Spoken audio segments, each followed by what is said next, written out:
அனைவருக்கும் வணக்கம். ஜோதிடர் சுபாஷ் ராயப்பன் பேசுகிறேன். இந்த பதிவில் சிம்ம ராசி என்பவர்களுக்கு செவ்வாய் பெயர்ச்சி பலன்கள் காண்போம்.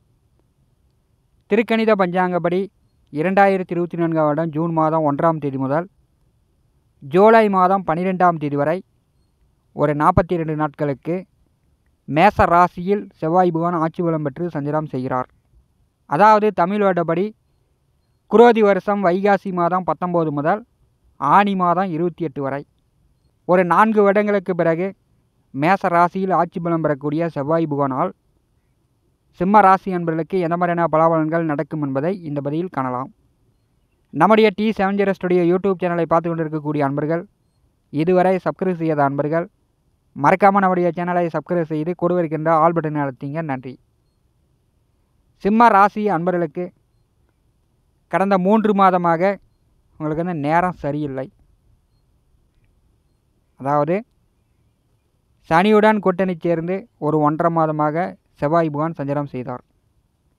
ராகுவுடன் கூட்டணி சேர்ந்து 1.5 மாதமாக செவ்வாய் பகவான் சஞ்சாரம் செய்தார். கடந்த 3 மாத காலமாக உங்களுக்கு நேரம் சரியில்லை. திருக்கணித பஞ்சாங்கப்படி வைகாசி மாதம் 20ஆம் தேதி குருபகவான் வந்து கிழக்கே உதயமாகிறார். அதே மாதிரி சுக்கிர பகவான் வைகாசி முழுவதுமே கிழக்கே வந்து அஷ்டக நிலையில் சஞ்சாரம் செய்கிறார். சிம்ம ராசியின் அதிபதி சூரிய பகவான் அவர் வந்து 10வது வீட்டிலும் லாபத்திலும் வரப்போகிறார். சூரியனுடைய நிலை மிக சிறப்பாக இருக்கிறது. அதே மாதிரி 4 வருடங்களுக்கு பிறகு ஆட்சி பலம் பெறக்கூடிய செவ்வாயினுடைய நிலை சிம்மராசி என்பதற்கு மிக மிக சிறப்பு. சகல பாக்கியங்களை கொடுக்கப் போகிறார்.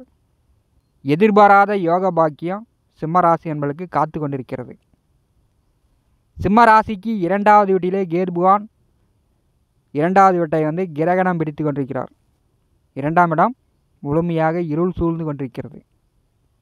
சிம்மராசிக்கு நீங்கள் வந்து எல்லா திசையிலும் உங்களுடைய பார்வை மிக பலமாக இருக்க வேண்டும். ஒரு திசை ஏமாந்தாலும் உங்களை வந்து பண விரயம் ஏற்படுத்திவிடும். கேது வந்து 2வது வீட்டிலே சஞ்சாரம் செய்யும்போது பேச்சில் கொஞ்சம் தன்மை வேண்டும். கம்பீரமாக, ஆணவமாக, அகம்பாவமாக சிம்மராசி என்பர்கள் எல்லாமே எனக்கு தெரியும், நான் பார்க்காததா அப்படின்னு நீங்கள் ஒரு காரியத்தில் இறங்கி வேலை செய்யும்போது கேது பகவான் வந்து அவருடைய வேலையை காமித்து விடுவார். அதனால் வந்து பேச்சில் கவனமாக சிம்மராசி என்பர்கள் செயல்பட வேண்டும். நேர் 7ஆம் வீட்டிலே கண்டகச்சனி குருபகவான் நட்சத்திரத்தில் சனி பகவான் சஞ்சாரம் செய்கிறார். சிம்மராசிக்கு 5வது வீட்டிற்கும் 8வது வீட்டிற்கும் அதிபதியான குரு நட்சத்திரத்தில் சனி பகவான் சஞ்சாரம் செய்கிறார். குரு பகவான் வந்து 10வது வீட்டிலே சஞ்சாரம் செய்து கொண்டிருக்கிறார். குரு தொழில்ஸ்தானத்தில் வரும்போது வேலை தொழில் நிறைய இடைஞ்சல்களை சந்திக்க போகிறீங்க. அதே வழியில் தொழில் செய்து கொண்டிருப்பவர்கள் தொழிலாளர்களிடம் கொஞ்சம் கருணை காட்ட வேண்டும். வேலையில் இருக்கக்கூடியவர்கள் வேலையை விட்டுட்டு இருக்கின்ற வேலையை விட்டுட்டு பறக்கிறதுக்கு ஆசைப்படக்கூடாது. வேலையில் இருக்கக்கூடியவர்கள் அந்த வேலையை தக்க வைத்து கொள்ள வேண்டும். ஏன்னா கோச்சார கிரகங்கள் உங்களுக்கு அறிவுறுத்துகிறது. சிம்ம ராசி என்பர்கள் குரோதி வருடத்தின் பிற்பாதி பங்குனி 15 வரை நீங்கள் வந்து ஏனன் பிடியில் இருக்கிறீர்கள்.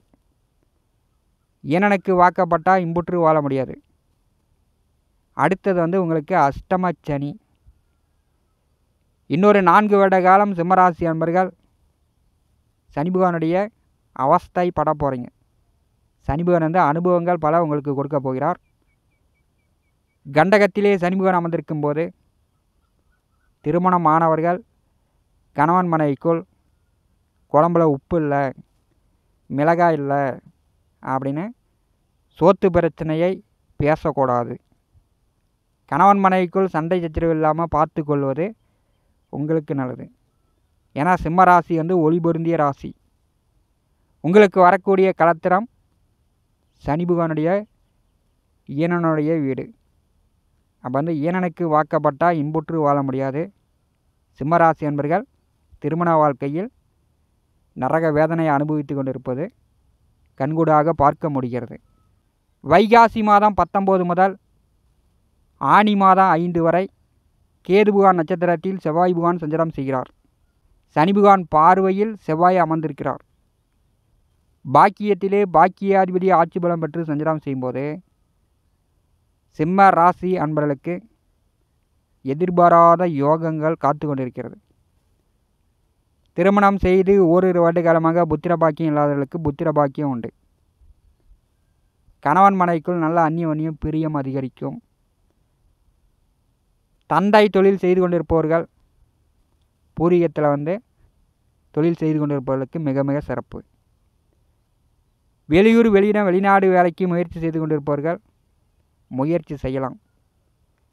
ஏன்னா நட்சத்திர சாரம் கொடுத்தவர் 2வது வீட்டிலே சந்திர பகவானுடைய அஸ்த நட்சத்திரம் 3ஆம் பாதத்தில் சஞ்சாரம் செய்கிறார். அதனால் வெளிநாடு வேலைக்கு வாய்ப்புண்டு. சுப விரய செலவுகள் சிம்மராசி அன்பர்களுக்கு ஏற்படும். வைகாசி 19 முதல் ஆனி மாதம் 5ஆம் தேதி வரை. ஆனி மாதம் 5ஆம் தேதி முதல் சுக்கிர பகவான் நட்சத்திரத்தில் செவ்வாய் பகவான் சஞ்சாரம் செய்வார்.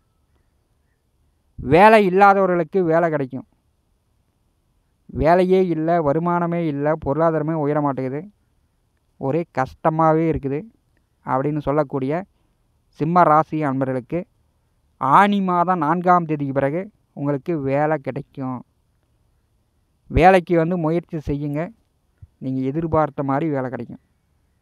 ஏன்னா சுக்கிர நட்சத்திரத்தில் பாக்கியாதிபதி சஞ்சாரம் செய்யும்போது நீங்கள் ஒரு தடவைக்கு பல தடவை கடுமையாக முயற்சி செய்யணும். விடாமல் முயற்சி செய்யும்போது நீங்கள் எதிர்பார்த்த மாதிரி கேட்ட மாதிரி வேலை கிடைக்கும். ஆனி மாதம் 5ஆம் தேதிக்கு பிறகு சுய தொழில் தொடங்கக்கூடியவர்கள், புதிதாக ஏதாவது தொழில் தொடங்கணும், வியாபாரம் பண்ணணும், ஒரு கடை ஆரம்பிக்கணும், அல்லது ஏற்றுமதி இறக்குமதி பிஸ்னஸ் பண்ணணும் அப்படின்னு நினைக்கக்கூடிய சிம்மராசி என்பர்கள் ஆனி மாதம் 5ஆம் தேதிக்கு பிறகு முயற்சி செய்யலாம். சிம்ம ராசிக்கு நேர் 7ஆம் வீட்டிலே சனி பகவான் அமர்ந்திருக்கும் போது சனிக்கு உரிய தொழில் செய்யுங்க.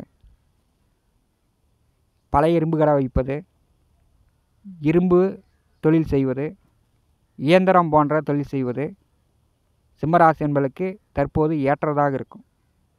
பாக்கியத்திலே செவ்வாய் பகவான் சஞ்சாரம் செய்யும்போது சிம்மராசிக்கு சுக பாக்கியாதிபதி செவ்வாய் தான். அவரே உங்களுக்கு பாதகாதிபதி. சிம்மராசி என்பர்களுக்கு பாதகாதிபதியாக செவ்வாய் பகவான் வரும்போது உங்கள் செயல்பாடுகள் மூலம் உங்கள் அம்மா அப்பா, உங்கள் தாய் தந்தையார், உங்கள் செயல்பாடுகள் மூலம் கோபதாபங்கள் ஏற்படக்கூடிய வாய்ப்பு உண்டு. உங்கள் அப்பா அம்மாவிடம் கொஞ்சம் பணிவாக பாசமாக சிம்மராசி அன்பர்கள் பழக வேண்டும். உங்கள் அம்மாவுக்கோ அப்பாவுக்கோ சிறு சிறு நோய் நொடி தொந்தரவுகள், மருத்துவ செலவுகள் வரக்கூடிய வாய்ப்புகளும் 9ஆம் வீட்டிலே செவ்வாய் பகவான் சஞ்சாரம் செய்யக்கூடிய காலகட்டம் சிம்ம ராசி அன்பர்களுக்கு ஏற்படும். சனி பகவான் பார்வையில் செவ்வாய் அமர்ந்திருக்கும் போது சிம்ம ராசிக்கு 8வது வீட்டிலே ராகு பகவான் சஞ்சாரம் செய்யும்போது வண்டி வாகனங்களில் செல்லும் பொழுது பொறுமையாக போயிட்டு பொறுமையாக வாங்க. விபத்து, கை கால் முறிவு, இரத்த காயங்கள் இந்த மாதிரி வருவதற்கு வாய்ப்பு உண்டு. செவ்வாயினுடைய 4ஆம் பார்வை சிம்மராசிக்கு விரயத்தின் மேல் விழுகிறது. 12வது வீட்டை செவ்வாய் பகவான் பார்வை செய்யும்போது அதிக நேரம் தூங்க முடியாது. ஏதோ உங்கள் மனசில் போட்டு குடஞ்சிக்கிட்டே இருக்கும். கோழி தூக்கம்தான். சிம்மராசி அன்பர்கள் பெரும்பாலும் நேரம் நல்லா இருக்கும்போதே நேரம் தூங்க மாட்டீங்க. 12வது வீட்டை செவ்வாய் பகவான் பார்வை செய்யும்போது தூக்கம் குறையும். அயன சயன போகஸ்தானம் பலமாக இருக்கிறது. சிம்மராசி என்பதற்கு கட்டுள் சுகம் உண்டு. செவ்வாயினுடைய நேர் 7ஆம் பார்வை 3வது வீட்டின் மேல் விழுகிறது. தைரிய வீரியம் மேம்படும்.